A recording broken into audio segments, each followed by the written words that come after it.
Hey y'all, Chris Reidner here again with Chris Reidner Represents Colorado and GrassRoutes76 podcast. Uh, yeah, so I know right now that Congress is gridlocked, and so I think that sometimes we need to try and find workarounds for laws like Citizens United. I think if we eliminated a lot of the bad subsidies, then the greedy corporations would not have the capital to leverage to use Citizens United. So it might be a workaround. But another idea is, how about we just change Citizens United, or try to maybe give each corporation a vote like citizens. But maybe we'll take it back to the old school and give them like a fifth of a vote. And but like I said, I think that if we got rid of the bad subsidies, I do not think Citizens United would be as effective for hampering access to democracy for us voters. Another difference between myself and the incumbent is that I'm a renter, and I always have been. So for as long as I've been in the workforce, for the last 30 years, I have been a renter. Well, mainly my folks bought me a $10,000 trailer in a mobile home park down on the Animas, but I got too drunk and could not afford the lot rent, and it was confiscated by the lot owners. Other than that, I've always been a renter. So I'm running because I want to see more protections for workers and renters.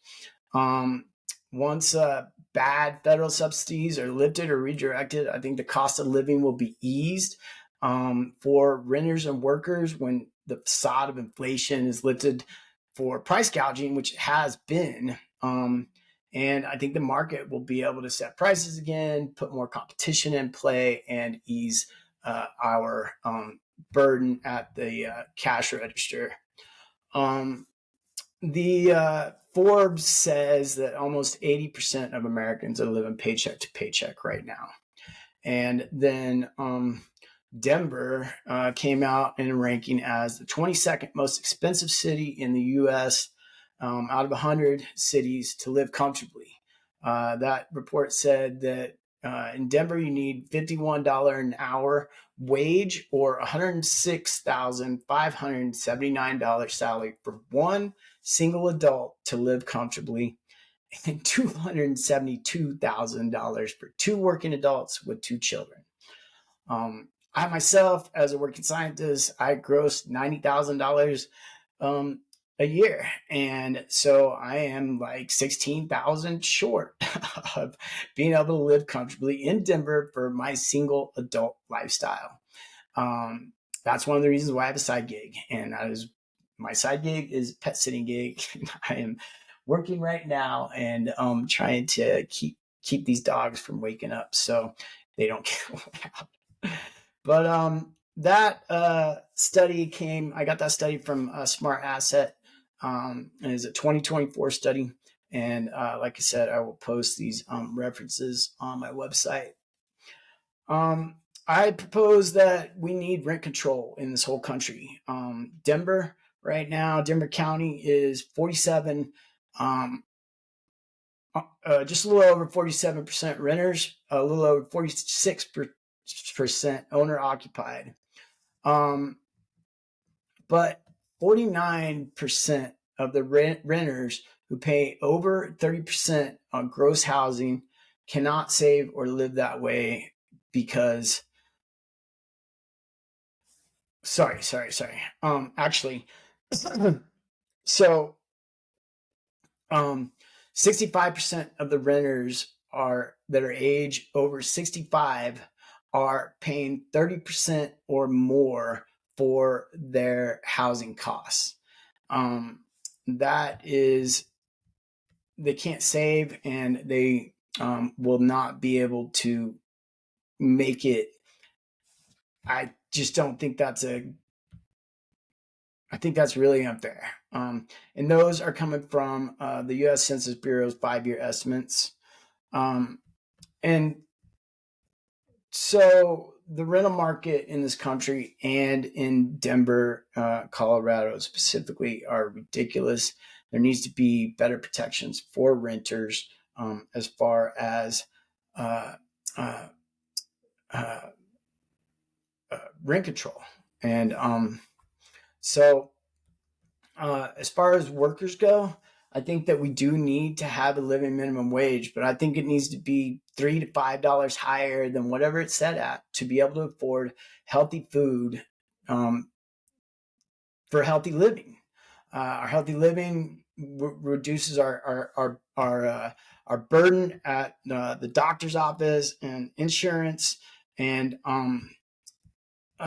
so many other ways throughout our lives. I think there need to be benefits for tipped and gig workers. I myself am a gig worker right now. I have worked as a tipped worker for a long time.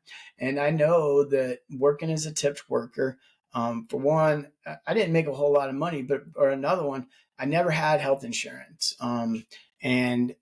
So anybody who's making minimum wage without health insurance, if they get sick or have a medical emergency, it's going to be a huge hole that is going to take them years to dig out of.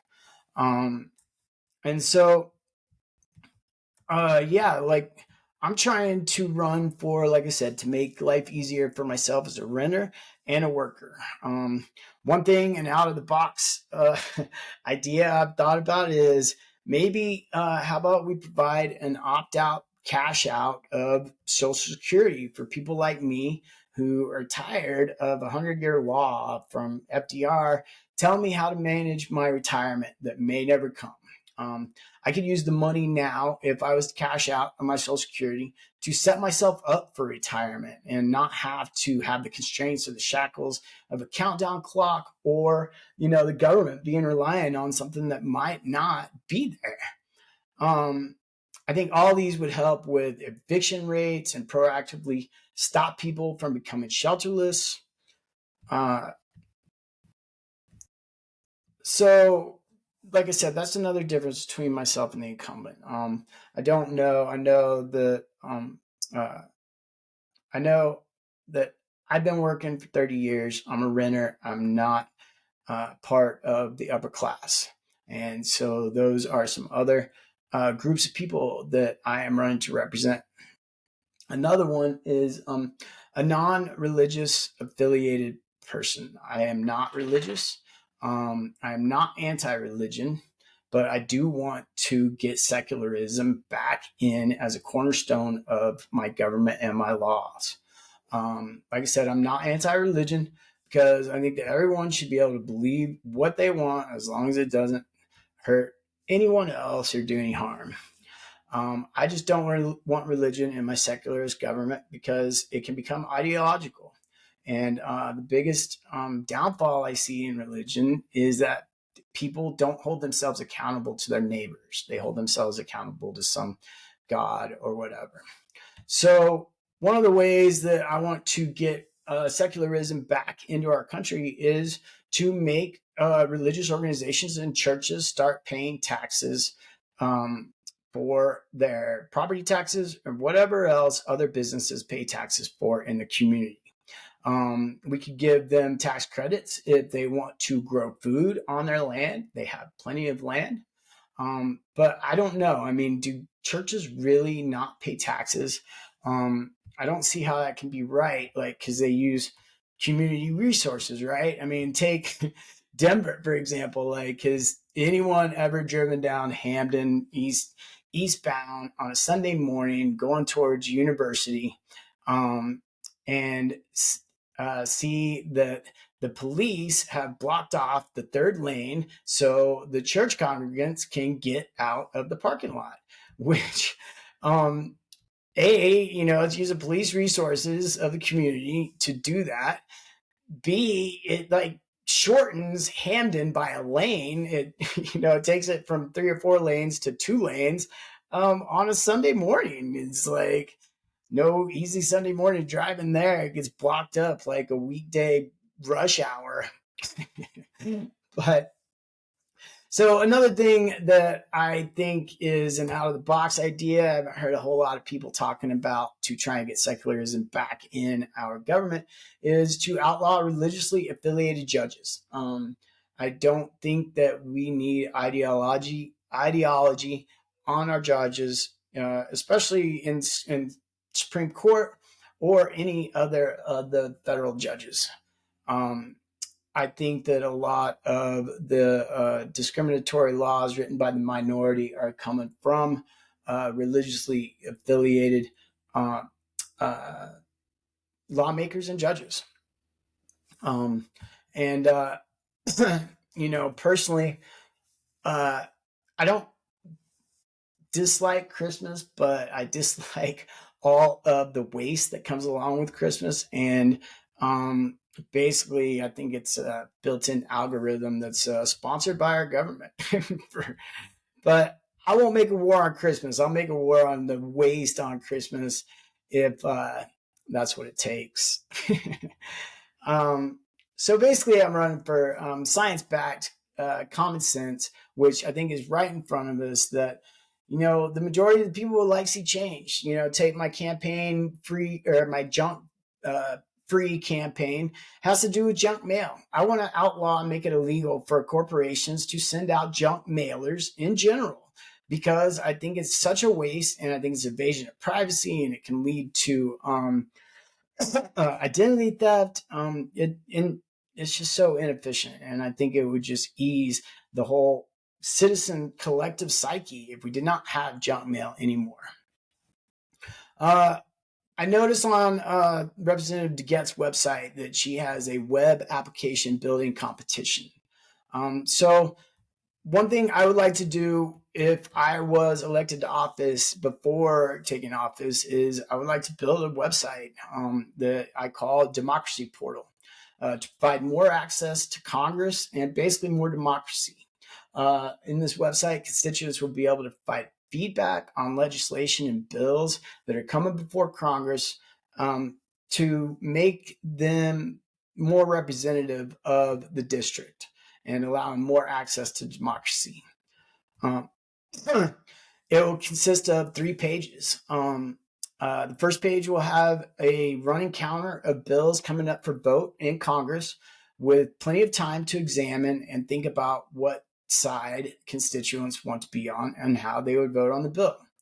I'd also provide concise, easy to follow summaries of the bills and potential outcomes, being the honest broker. At a certain time, the feedback will be tallied up, and I will vote with the majority if there is a big enough sample size. The second page will be a site that will allow constituents to voice their opinions on legislation they would like their office as representative to create for them. After a set time, all the opinions will be gathered from qualitative anonymous studies to get the unbiased opinion of the majority, and then my office will write bills for the majority opinion. A third page would be devoted basically to a public service announcements page, which will be continually posting newly identified hazardous consumer products, corporate propaganda, and stuff like foodborne related illness outbreaks, and general consumer safety information. Also, the worst of the bad offenders, I'd also call out so many of the bad offenders of our food industry that just use sugar and salt to cut corners and bake in cheapness. I actually think that there is a major addiction in this country that no one is really talking about, which is the added sugar addiction. I think that a lot of parents that are brainwashed by the corporate propaganda algorithm that tells them it's okay to buy ultra processed foods with added sugar and sodium, I think that the kids are becoming dependent on it. I'm not a parent, but I have seen it in friends and friends' children's. I do know about addictions, and so I think that it is a creeping addiction that might have really disastrous effects in the future. And the food and the big ag companies tax us with our health and our medical bills and our insurance premiums. And so another reason why we need to update the food system. Yeah, and then there's things like, industries that have been taxing us for years, like the nicotine industry. It's still pumping out chemicals to sell to our kids. I myself, I got hooked on cigarettes when I was like young. I started smoking when I was 15 or 16. And then I became a 25-year smoker. I quit almost 10 years ago, but I use like cessation products, nicotine gum and patches, but I'm still using those. One of those products was called snus or spitless tobacco. Um, and now another one off of that same line is called Zen. And I just saw a story the other day about how kids are getting Zens and they are doing crazy TikTok stunts that are dangerous. And so I'm just wondering, are we just going to let the nicotine companies let all the kids get hooked on Zens, and then are we going to start having to pay for PSAs about Zens like we did with cigarettes back in the 80s? I mean, it's just, when's it going to end? And all because of industry and capitalism. Um, I don't think so. I think I'm pretty much over that, and I think that all the parents should be too. The last thing that I want to call out, and I would call out, is the plastic recycling myth. Plastic recycling does not work as a waste of energy, water, and I'm tired of wasting my precious water rinsing out trash of like trying to rinse out like a peanut butter jar of plastic or anything. I don't want to rinse out trash. I would rather just throw it in the trash because it doesn't work. It's just another kind of taxpayer payer funded subsidy to big fossil fuels.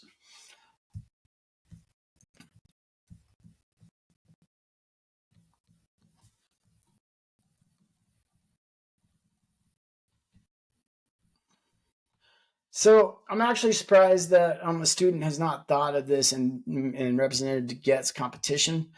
Maybe they did, and maybe it's just not feasible, and so maybe it won't work. But I was thinking it sounds like a good idea. So basically, with that democracy portal in place, my background and opinions are almost irrelevant, as my job will be an honest broker, neighbor, scientist, and I will just be another voice in the pool. So at the assembly today, I'm asking for 30% of y'all's support to place me on the primary ballot.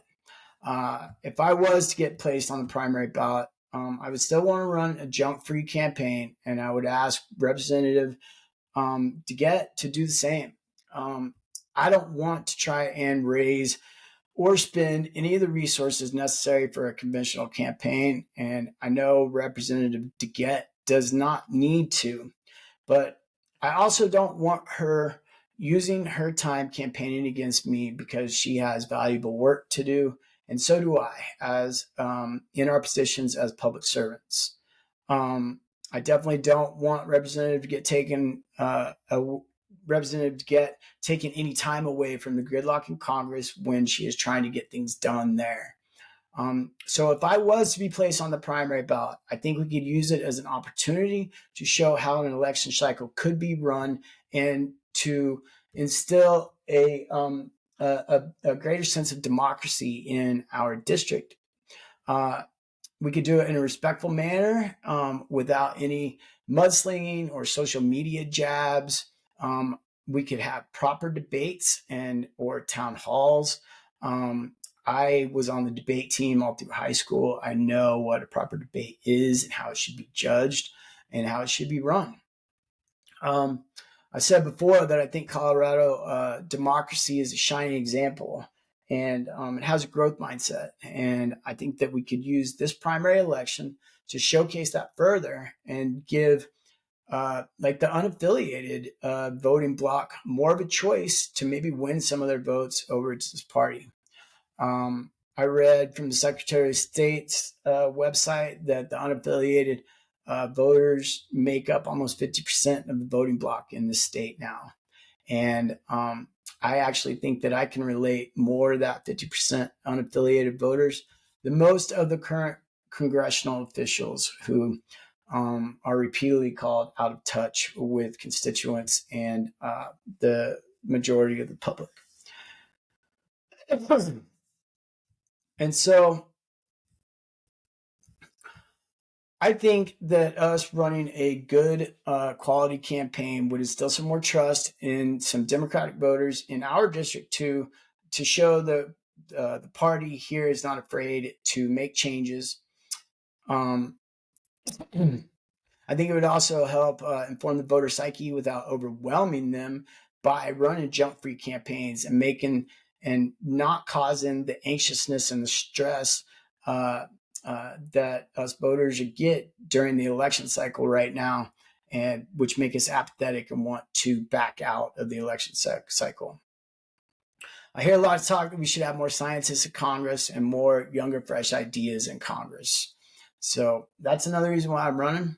I want to thank y'all so much. Hopefully, you get my email with these videos in it. Hopefully, they're not too long. Hopefully, you can listen to them. If you're interested in supporting me, please email me through my website at chrisrrepsco.us. You can always text or call me at 720-760-2029.